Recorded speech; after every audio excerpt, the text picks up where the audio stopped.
Le programme send-on-receive, comme son nom l'indique, va émettre puis recevoir des données. Il commence exactement comme le programme join. Une fois que l'on sort de la boucle d'attente de la connexion, on peut envoyer des données. Pour cela, on doit créer une socket qui va permettre d'utiliser la connexion LoRa. L'appel à la méthode socket va retourner un objet S. Dans setSockOption, il s'agit de la valeur datarate. 5 est la valeur permettant la transmission la plus rapide, mais également la plus sensible aux perturbations. A l'inverse, si on avait spécifié la valeur 0, on aurait une communication beaucoup plus lente, mais beaucoup plus robuste. On arrête le clignotement bleu, car on va jouer avec les couleurs de la LED. On va répéter indéfiniment les instructions d'émission et de réception des données. La LED est mise en rouge. On indique ensuite que les appels aux fonctions système seront bloquantes, c'est-à-dire qu'elles ne se termineront que lorsqu'on aura un résultat positif.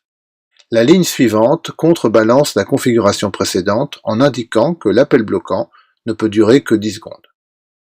C'est pour cela qu'on utilise la structure try-except. Si l'instruction indiquée dans le try se déroule correctement, l'ensemble des instructions dans le try sera exécuté. Si par contre une erreur survient, les instructions du try seront annulées et celles de l'except seront exécutées. Pour l'émission, c'est pas très important. On émet le message grâce à la méthode send. Si cela prend plus de 10 secondes, on affiche timeout in sending.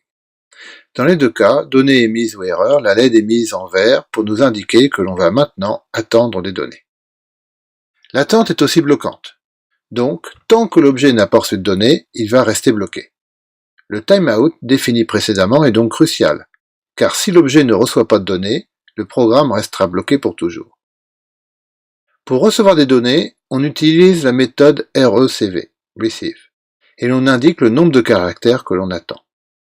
Si on reçoit des données, on les affiche et l'on passe la LED en bleu.